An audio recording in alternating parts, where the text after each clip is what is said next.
there. Now we have to transform it into reality.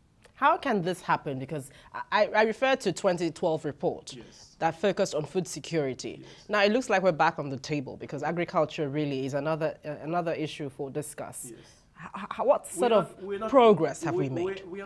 We are not sufficiently incentivizes agriculture. Let me give you a few examples. Number one, we are having still in the continent huge waste in food production. Our statistics are showing us that on average, we're losing 35% of food production in waste. So imagine the power we would have if we were having greater storage capacities, conservation, and transformation. That's important. But why do we talk about the same thing every time, food wastage? Couldn't we have addressed this one way or the other? We have to. That's why I say it's a will. It's a will. If the will is there, the way is there. We have to do it. It's extremely important. Why is the will absent? Well, ask you, ask me, ask the leaders. But I'm seeing a new leadership emerging in the continent that believes in that, and that's why I say I have full confidence that this will be done. What impact did that report of 2012 have? Because we're looking at a new report now, focusing on something else. Yeah. So when we see the last report that maybe did not make a lot of impact, because we're still addressing issues of wastage. Yeah. There are progress, but not enough. And that's why I talked about wastage. I mean, wasting 35%, which is huge. I mean, we're seeing progress, but not enough. The second thing, constraint I'm seeing is retention. When you look at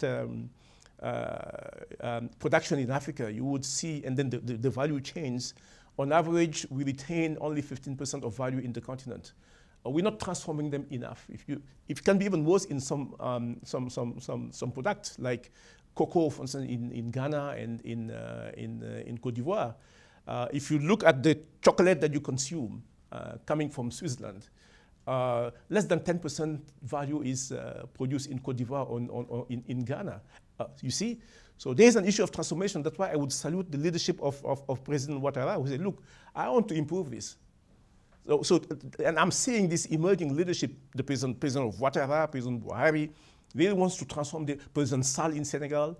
I see these emerging leaders that want to make transformations an agenda for their countries. But what do you think might just be the main hindrance? No, I told you, it's will. We have it all. Development is not complicated. You see, where is the will, there is the way. And in our jargon, we say that you need to have a developmental state to do it. Take the case of Nigeria, France. Let me drill down. A developmental state needs to be a state that counts on its own forces, your own revenues. What we call this fiscal space. In Nigeria, it is narrow, for instance. It's the biggest economy of the continent, but one of the narrow fiscal space. Again, let me go on statistics. The fiscal revenues in Nigeria compared to GDP is, what, 9–10%. And you know, Africa average, which is 17%. It is unacceptable for the giant like Nigeria to have half of the space of an average African countries.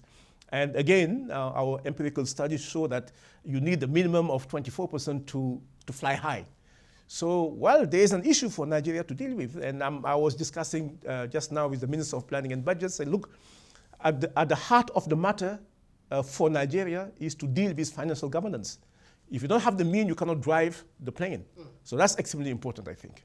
But from your study, what is the immediate task that the government has to embark on, you know, to get us where we ought to be? Get the governance right. Ensure that we're getting the resources collected and used. And Nigeria is not specific. We have a lot of flows, capital flowing out of our countries. You have seen the report by Thabo Mbeki that shows that the continent is losing $60 billion a year in terms of illicit financial flows, corruptions and unrecorded resources and so on and so forth. Our $60 billion is huge compared to a GDP of the continent of 1.7 trillion. It means that you're losing 6% of 3% of your 3 to 4% of your GDP gone. You see, now if you have a good governance that can maintain all the resources in your country and plow them back into development, you have your way forward. How were you able to pass across your message? Because this report focuses again on gender equality, and this is one issue, of course, that we're still trying to get stabilized here in Nigeria. How exactly did you pass your message across so that we get things right concerning this? But first, let me recognize that since the Malabo Protocol in 2003, and since our African leaders declared, solemnly declared in Addis Ababa at the 2004 annual meetings, that gender will be at the heart of their policy making, we have been doing a great progress.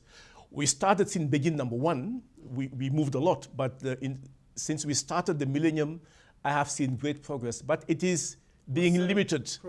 For instance, you have more women in political representations. You have 14 African countries that have more than 30% of representation in parliament, which is the Beijing platform yardstick, which is good. And you have 4 out of the 10 best countries in the world are in Africa. The Seychelles, the Senegals, the Rwandas, and the Botswanas, and so on and so forth. So we're moving very well. It's not enough. And our study is showing that the gender gap is costing us $95 billion a year lately, which is 6% of GDP loss. This is huge. Now, what is blocking us? What is blocking us, what we call in our jargon the political economy of gender, what is blocking us is that you have harmful social norms that prevent, and institutions that are not accommodating, that prevent the full use of gender into development. Take the case of early child marriage, for instance. This is denying our young girls to go to secondary schools, for instance.